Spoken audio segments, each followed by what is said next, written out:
Indian Air Force fighter jets will be able to effectively tackle Chinese Air Force fighters over Tibet in the event of hostilities between the two countries. A new yet-to-be-released document, the Dragon's Claws, assessing China's PLAAF today makes the point that the IAF has significant operational advantages over the Chinese Air Force in operations in the Tibetan Autonomous Region, which lies to the north of the line of actual control between the two countries.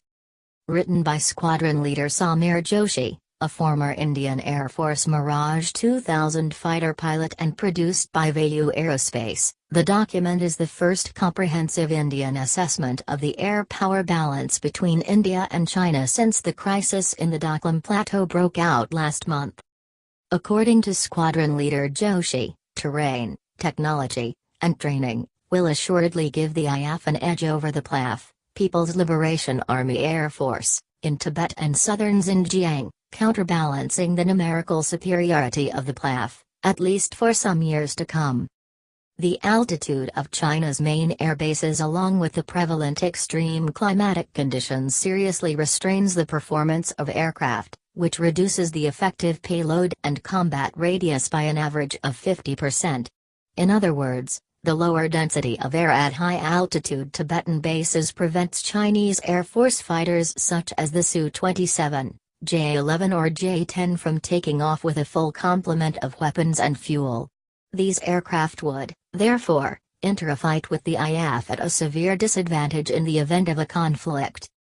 The IAF, on the other hand, operates fighters in the northeast from bases such as Tezpur, Kalaikunda, Chabua and Hasamara, which are located near sea level elevations in the plains. This means the IAF has no such restrictions and will effectively undertake deep penetration and air superiority missions in the Tibetan Autonomous Region. What's more, the Indian Air Force is thought to be a more nimble force which focuses much more on experience in air combat and varied weapon delivery, backed by exposure at multinational exercises, to maintain a qualitative edge over its foes. At the same time, both air forces are challenged by the mountainous terrain, which makes detection of each other's aircraft difficult. In such a situation, terrain-hugging fighters, masked by innumerable mountain valleys of the Tibetan Autonomous Region, will be a major factor for the both sides, delaying crucial early warning to the defenders. What's clear though is that while the Indian Air Force can clearly match or better the Chinese Air Force in the event of a limited air war, China's substantially larger ballistic missile forces makes the IAF's infrastructure distinctly vulnerable to attack. China also operates a host of relatively advanced surface-to-air missile systems such as the S-300, HQ-9 and HQ-12, all of which pose a grave danger to the IAF, although they are reliant on early detection for success.